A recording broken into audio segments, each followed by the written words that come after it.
Se você fosse testemunhar o assassinato de uma cidade, é assim que seria.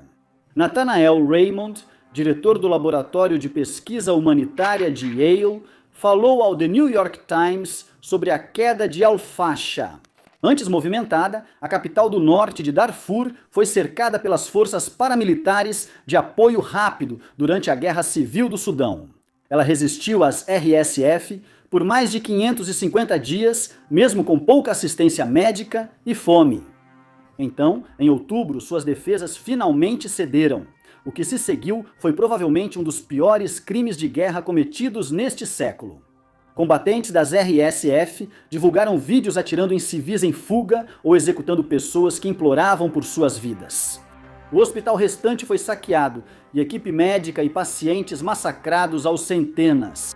Foi, em resumo, uma atrocidade que causou choque em todo o mundo. Só agora talvez estejamos começando a compreender a real dimensão do que aconteceu. Imagens de satélite e uma visita recente da Organização das Nações Unidas confirmaram o que os analistas temiam. Al-Fasha hoje é uma cidade fantasma. Mercados vazios, ruas cobertas de mato. Sinais de vida sumiram. Isso levanta uma pergunta assustadora quando Al-Fasha caiu. A cidade abrigava cerca de 250.000 de pessoas. Estima-se que 106 mil fugiram para campos de refugiados próximos, mas o restante simplesmente desapareceu. Eles são reféns? Estão escondidos ou mortos, enterrados sob o deserto? A única certeza é que o genocídio do Sudão pode ser ainda pior do que qualquer um imaginava. A Terra dos Mortos parece um roteiro de filme pós-apocalíptico. Em um dezembro desolado, uma pequena equipe chega a uma cidade antes muito procurada. Porém, em vez de uma cidade movimentada, os forasteiros não acham ninguém. Apenas ruínas e ruas vazias sob o céu do deserto. Mas claro, isso não era um filme. Essa cidade era Al-Fasha, no Sudão, e a pequena equipe fazia parte da primeira visita da Organização das Nações Unidas desde que ela caiu nas mãos das RSF 2 meses antes, como contou o coordenador da Organização das Nações Unidas no Sudão ao El País. Fica claro que não havia multidão, parecia uma cidade fantasma. Mesmo após mais de 1000 dias de guerra, massacres e destruição da capital, o destino de Al-Fasha sempre foi especialmente brutal. Cercada por mais de 550 dias, seus moradores enfrentaram extrema privação. Abdul Nasser Salam Hamid comparou ao cerco de Leningrado na Segunda Guerra. Porém, foi o ocorrido em outubro que eternizou Al-Fasha na história. Após a retirada caótica das forças armadas sudanesas de Darajarulá, as RSF avançaram e iniciaram assassinatos em massa. Isso pode não ter paralelo na história recente. Estimativas do Laboratório de Pesquisa Humanitária de Yale e de um briefing de inteligência privada a parlamentares britânicos apontavam cerca de 60 mil mortos. Para contextualizar, foram 21 meses de guerra até que o número oficial de mortos em Gaza atingisse 60 mil em Al-Fasha. Levou menos de 2 semanas para deixar claro. O número exato de mortos na cidade é desconhecido. Poucos estrangeiros tiveram acesso. Sem exames forenses e com informações fragmentadas, pequenas mudanças na metodologia podem gerar números de mortos bem distintos.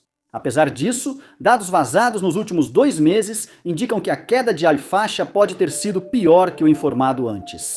Uma teoria apoiada pela grande quantidade de imagens de satélite sugere que algo terrível aconteceu aqui. Algumas dessas imagens, já mencionamos isso.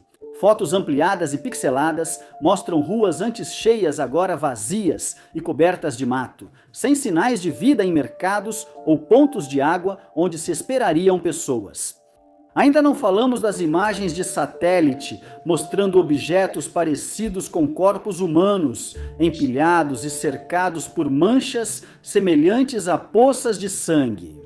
Os laboratórios de Yale registraram 150 dessas pilhas na cidade, sobretudo onde paramilitares teriam feito massacres. A maioria delas já desapareceu, substituídas por sinais de queimadas ou enterros apressados, como a equipe observou em um relatório de meados de dezembro baseado em imagens de satélite. Segundo a RSF, houve uma campanha sistemática de semanas para eliminar evidências dos massacres com enterros, queimas e remoção de restos humanos. Esse padrão de descarte e destruição de corpos persiste em larga escala. Fim da citação.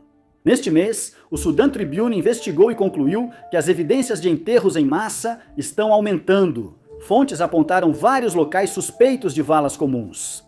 Corpos também são levados da cidade para serem queimados ou enterrados à noite perto do antigo campo de refugiados Zamzam, evitando detecção. Fim da citação. Depois, as outras imagens de partir o coração capturadas por satélite. A revista The Economist relata os restos queimados de carros agrupados ao lado de um vasto aterro de terra que as RSF construíram ao redor da cidade para impedir que os civis escapassem. Embora a cadeia de eventos que levou a essa imagem seja desconhecida, a explicação mais provável é que os moradores tentaram fugir de carro, mas as RSF os bombardearam com fogo de artilharia. Os laboratórios Yale aumentaram a estimativa inicial de 67 mil mortes. Nathaniel Raymond disse ao The New York Times que, até o final de 2025, 60 mil mortos é um ponto médio plausível e o limite superior pode chegar a 100 mil.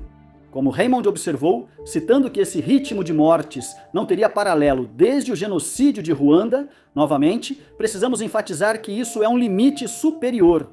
Sem acesso dos investigadores de crimes de guerra à cidade, não saberemos o número real de vítimas. Mesmo se o número de mortos em Al-Fasha for menor que a média estimada por Yale, ainda será um dos maiores massacres recentes. E isso nem leva em conta a grande questão que paira sobre todo esse episódio. O que diabos aconteceu com todas aquelas pessoas desaparecidas, os desaparecidos? Pouco antes de Al-Fasha cair para as RSF, a Organização das Nações Unidas estimou que ainda havia 260 mil pessoas lá. Cerca de 106 mil chegaram a campos de refugiados fora da cidade, após caminhar dias pelo deserto sem comida ou água. Isso deixa cerca de 150 mil pessoas desaparecidas, como já estabelecemos. Dezenas de milhares deles provavelmente estão mortos, mas isso ainda deixa dezenas de milhares cujo destino simplesmente é desconhecido. Sabemos o que você está pensando. Não é óbvio que todas essas pessoas estão mortas, Simon? Só podemos dizer sim, talvez estejam. Se for o caso, a queda de Al-Fasha provavelmente é o evento mais sangrento do século XXI até agora. Mas há alternativas, destinos possivelmente piores que a morte, e indícios sugerem que os desaparecidos de Al-Fasha podem estar passando por isso agora. O Sudan Tribune, por exemplo, relata que as RSF montaram uma rede de centros secretos de detenção por toda a cidade, escondidos em prédios tão diversos quanto a universidade local, dormitórios estudantis e a grande mesquita da cidade, para citar a cobertura deles. Nessas instalações, combatentes das RSF supostamente submetem civis a assassinato, estupro, tortura, fome e extorsão.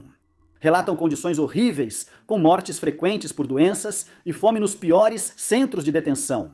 Ainda mais sombrio pode ser o destino das detentas na prisão de Shala, onde fontes relataram violência sexual mortal contra as mulheres presas. Outros grupos acusaram as forças de apoio rápido de trancar detentos em contêineres e queimá-los vivos. Apesar de as forças de apoio rápido provavelmente manterem reféns em condições terríveis, isso não explica o paradeiro de todos os desaparecidos. Um relatório de dezembro do Centro Africano de Estudos de Justiça e Paz, ou Centro Africano de Estudos de Justiça e Paz, sugere isso. Paramilitares capturaram ao menos 7.300 civis em 3 dias. Esse número é surpreendentemente baixo, considerando quantos ainda estavam em Al-Fasha, sugerindo que muitos estão em outros lugares, fora das mãos das RSF, mas não necessariamente seguros. Segundo o veículo sudanês Atar, a maioria foi provavelmente sequestrada por pastores e comunidades árabes do deserto ao redor de Al-Fasha. A Guerra Civil do Sudão, iniciada como disputa política entre 2 generais, tornou-se cada vez mais étnica. Para americanos ou europeus, ambos os lados pareciam negros, mas a maioria dos combatentes do RSF é conhecida localmente como árabe.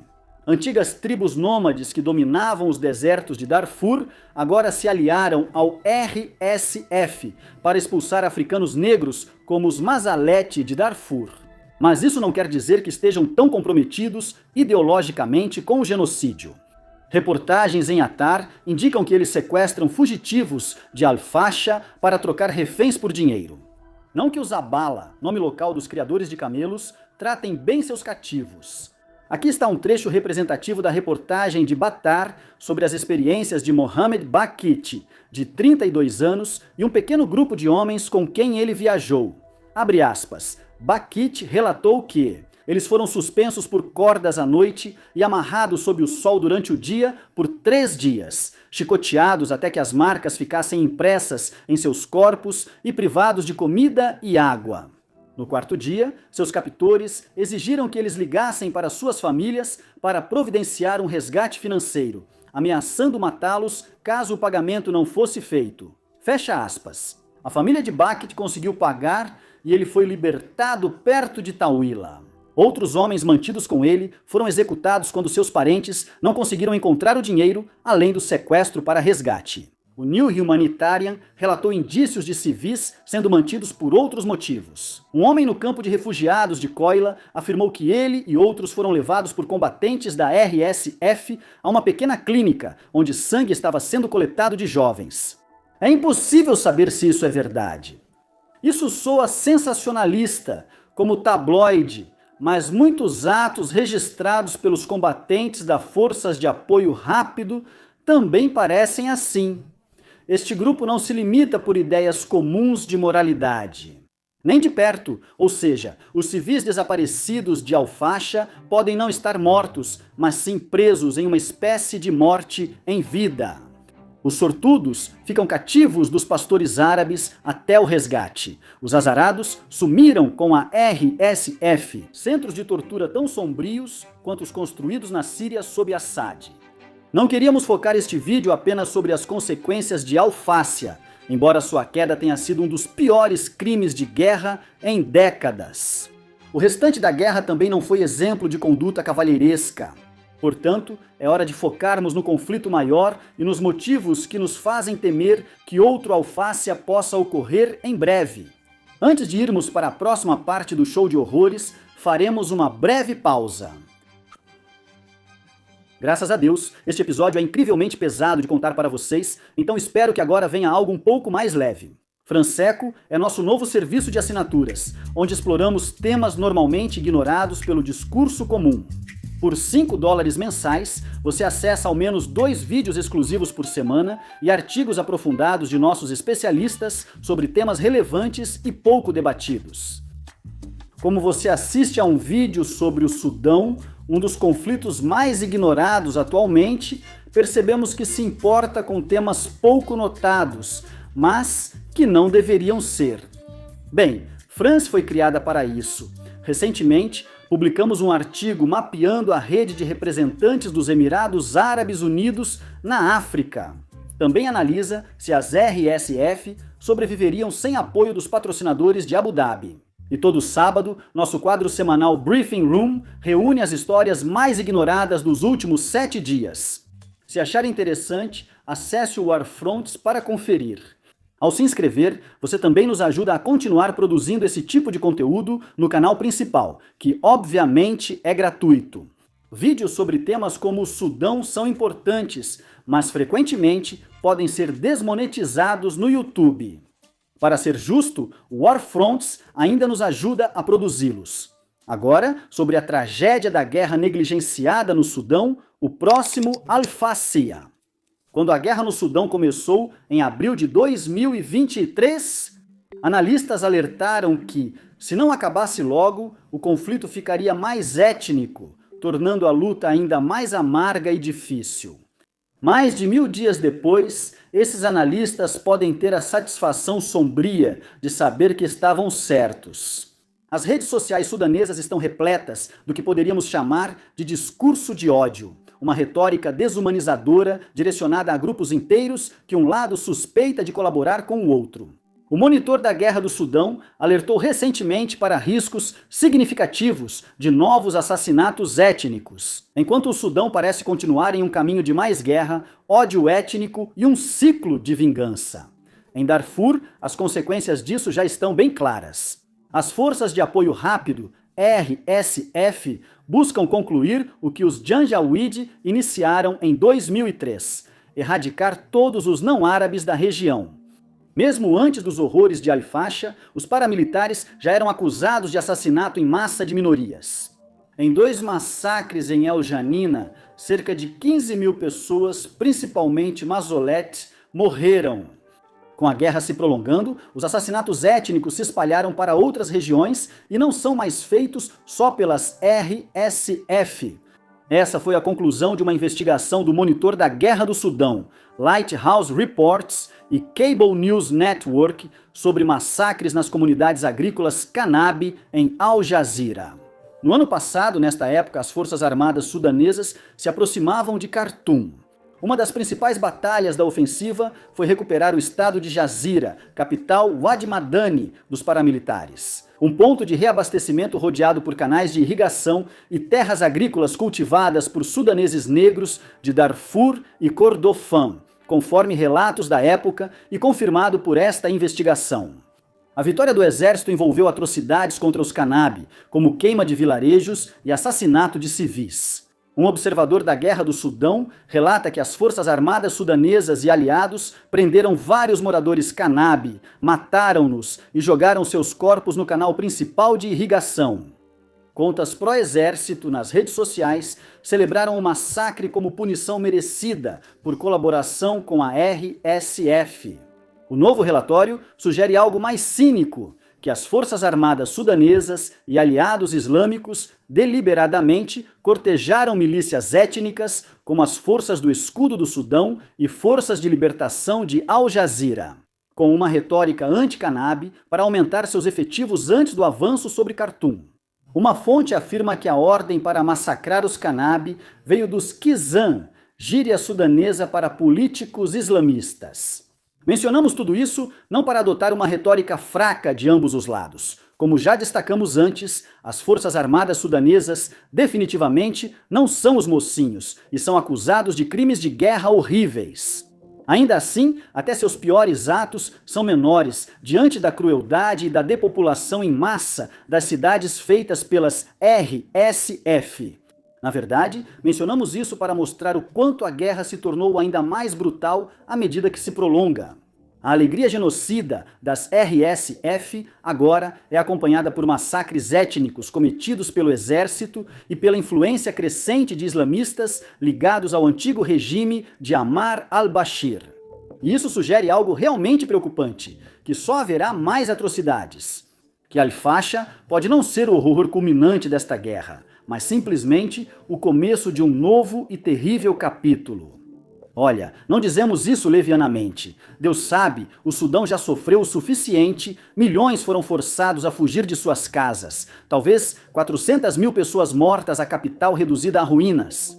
A última coisa que alguém quer ouvir é algum youtuber dizendo que as coisas podem piorar, mas elas podem. Com os combates avançando para leste de Darfur e Kordofan, há indícios de novos horrores iminentes. El Abaid, reduto das Forças Armadas sudanesas, está quase cercado, com as RSF atacando a cidade com artilharia e drones. Em um relatório recente, Lamont declarou, e cito, a cidade de El Abaid está por um fio. Se El Abaid cair, as forças de apoio rápido voltarão às portas de Khartoum. Ao sul, Kadugli está cercada pelas RSF e seus aliados, o Movimento de Libertação do Povo do Sudão Norte, Al-Hilu. A Rede de Alerta Precoce de Fome emitiu um alerta em 15 de janeiro, conforme declarado por eles. Cercos prolongados causaram fome, fase 5 do Classificação Integrada da Fase de Segurança Alimentar, em Al-Fasha, Darfur do Norte e Kadugli, Kordofan do Sul. O Comitê Internacional de Resgate alerta que Kordofan pode sofrer novos massacres ou outro Al-Fasha se mais cidades forem tomadas pelas RSF. A desnutrição infantil em Darfur do Norte chegou a 53% nível sem precedentes, segundo a Fundo das Nações Unidas para a Infância. Neste momento, quase não temos palavras para descrever a gravidade da situação no Sudão. Centros secretos de tortura, cidades sitiadas, uma cidade despovoada e ódio étnico crescente, enquanto o país afunda na fome. É provável que nas próximas décadas este período seja lembrado como o genocídio de Ruanda.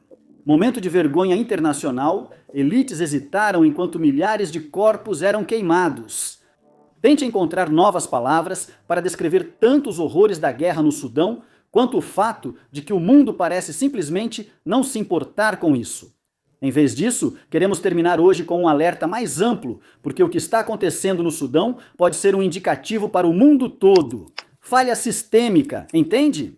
Dias antes da queda de Al-Fasha, o Tribunal Penal Internacional emitiu sua primeira sentença histórica por crimes em Darfur. Ali Kashaib foi condenado por 27 crimes contra a humanidade, incluindo ordenar o extermínio e expulsão de não-árabes. O problema: Al-Kashaib cometeu esses crimes em 2003 e 2004 nas milícias Janjaweed, que depois viraram as RSF. Enquanto juízes diziam que sua condenação serviria de exemplo para futuros criminosos de guerra, descendentes de sua milícia já planejavam crimes iguais em Al-Fasha. Destacamos isso porque, se a Guerra do Sudão ensinou algo, é que o sistema internacional pós-Segunda Guerra Mundial não funciona. Se o Tribunal Penal Internacional pode alardear a condenação de um homem por crimes cometidos em Darfur há mais de 20 anos, que são idênticos aos crimes que estão sendo cometidos em Darfur neste exato momento. Fica claro que a dissuasão é uma ilusão. As palavras nunca mais poderiam ser seguidas de "até a próxima, né, pessoal?" O Tribunal Penal Internacional está atualmente restrito ao mandato de 2005 para o Sudão, podendo investigar apenas crimes em Darfur. Assim, a queda de Al-Fasha pode estar sob sua jurisdição, mas futuros crimes das RSF em Kordofan, não, apenas os das Forças Armadas Sudanesas. Assassinatos de fazendeiros Canabi não estão cobertos, nem os abusos cometidos pelas RSF, enquanto controlam Khartoum. Isso incluiu a construção de uma vasta rede de instalações de tortura. Mesmo que o mandato fosse estendido, o que é improvável, pois a Rússia vetaria no Conselho de Segurança da Organização das Nações Unidas, isso ainda não significaria nada. Falta um sistema internacional ágil e decisivo contra o genocídio. Criamos um sistema que pode condenar um único homem daqui a 20 anos, se tivermos sorte. Um sistema internacional que se importa mais com papéis e longos debates entre advogados em tribunais sem janelas do que com mulheres e crianças sendo massacradas aos milhares. Se esse é o caso, devemos nos surpreender que nossa era pareça cada vez mais sem lei? É surpreendente que homens como Vladimir Putin acreditem poder iniciar uma guerra imperial? Pouco importam as vidas inocentes? Senhores da guerra e psicopatas podem ser várias coisas, mas raramente são idiotas. Se percebem que é fácil sair impune de assassinatos em massa, por que não fariam isso, como destacou o The New York Times? Os assassinatos em Al-Fasha simbolizam o fracasso do sistema internacional criado para combater genocídios e atrocidades em massa. E ao colapsar de forma tão dramática, ao falhar tão abertamente, o fim desse sistema sugere que só haverá ainda mais dessa falta de lei por vir. Que os aspirantes a conquistadores do mundo vão se animar, sabendo que a única lei que resta é a do mais forte. Se isso for verdade, devemos esperar mais Al-Fashas, não só em Kaulofa ou no Sudão, mas em outros conflitos pelo mundo. Uma onda de atrocidades se espalhando a partir de um único ponto de fracasso internacional. Obrigado por assistir.